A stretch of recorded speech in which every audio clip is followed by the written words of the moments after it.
Escape pod landing.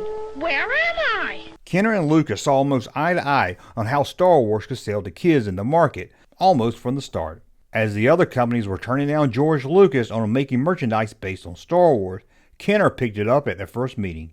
As the toys got closer to release, a meeting was set up between Kenner's CEO Bernie Loomis and George Lucas. This was after the release of the film, and it was clear to both Lucas and Kenner that they had a hit on their hands, and there was already a demand for the toys that wouldn't be in stores for months.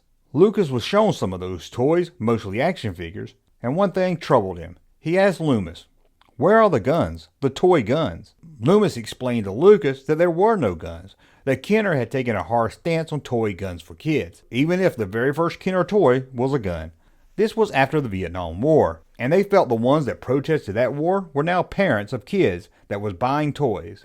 He did let Lucas know that he had came up with a safe inflatable lightsaber, and he believed the kids wanted that more than the guns anyway. Lucas just sat there and listened to him explain why there was no gun from the Star Wars line. After Loomis was done, Lucas sat there a little longer, and then looked up at Loomis and asked, "Where are the guns?"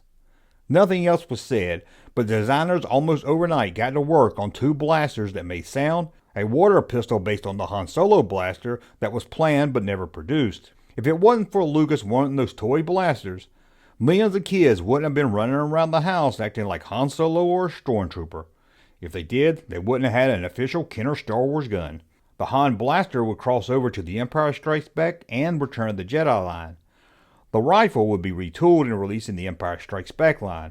A Scout Trooper gun was also released for the Return of the Jedi line, and also in that line was a carrying case for figures shaped like a blaster. Well, that's a look how George Lucas got Kenner to make Star Wars guns. Weird place. Kenner's new Star Wars Creature Cantina. Action figures sold separately. Hey, Junkman channel popping though. Thank you, sir, for that unsolicited testimony.